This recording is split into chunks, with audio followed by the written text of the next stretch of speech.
যার কেউ নাই তার দেশ আছে। আপনি দেশের নাগরিক না? আপনি যেমন দেশের জন্য কর দেন, ট্যাক্স দেন, বিভিন্নভাবে দেশের জন্য কাজ করেন, দেশের আপনার প্রতি দায়িত্ব আছে। সেই দায়িত্ব থেকে দুনিয়াতে যার কেউ থাকবে না তার দেখভাল দেশ করবে। আর দেশের প্রতিনিধি হিসাবে আমি বা আমাদের যে সেনাবাহিনী এখানে কাজ করছে, আপনাদের যতটুকু সহায়তা লাগে ইনশাল্লাহ আমি দিব।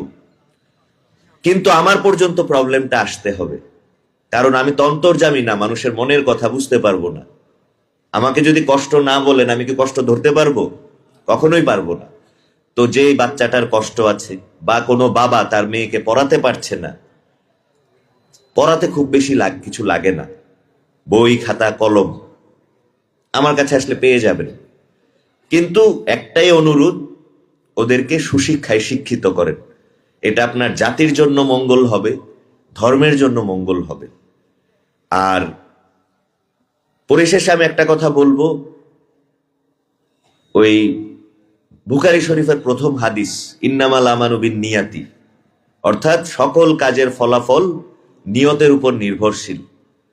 আমি যখন এখানে এসেছিলাম আমি একটা নিয়ত করেছিলাম যে আমি যাওয়ার সময় জায়গাতে অত্যন্ত শান্তিপূর্ণ একটা সহাবস্থান দেখে যেতে চাই। এবং মজার ব্যাপারটা হলো আমাকে খুব বেশি কষ্ট করতে হয়নি, কারণ আপনারা আগে থেকেই শান্তিপূর্ণ। তো এই মুহূর্তে আমি যেটা নিয়ত করি যে আমরা রুমাকে, আমি প্রায়ই বলি, বিভিন্ন ধর্মের অনুষ্ঠানে আমি বলেছি যে রুমাকে একটা আদর্শ উপজেলা হিসাবে গড়ে তোলার। তো এটা আমি বা আমার পাশে যারা বসে আছেন ওনারা একা পারবেন না, এটা সবার দায়িত্ব। সকল ধর্মাবলম্বী যত লোক আছেন আপনাদের সবার দায়িত্ব। আমরা সবাইকে দেখাবো যে, অলরেডি আমরা দেখিয়েছি, আরো দেখাবো সামনে, যে সকল ধর্মের মানুষ কিভাবে একসাথে থাকতে পারে। আমরা কথায় কথায় বিভিন্ন জায়গায় শুনি ধর্ম যার যার, উৎসব সবার, কিন্তু বাংলাদেশের মনে হয় না খুব বেশি জায়গায় এটা রুমার মতো সুন্দরভাবে এই শব্দ, এই মানে বাক্যটা সবাই পালন করে। তো ভবিষ্যতে এই জিনিসটাকে আমরা আরো শক্তিশালী করব।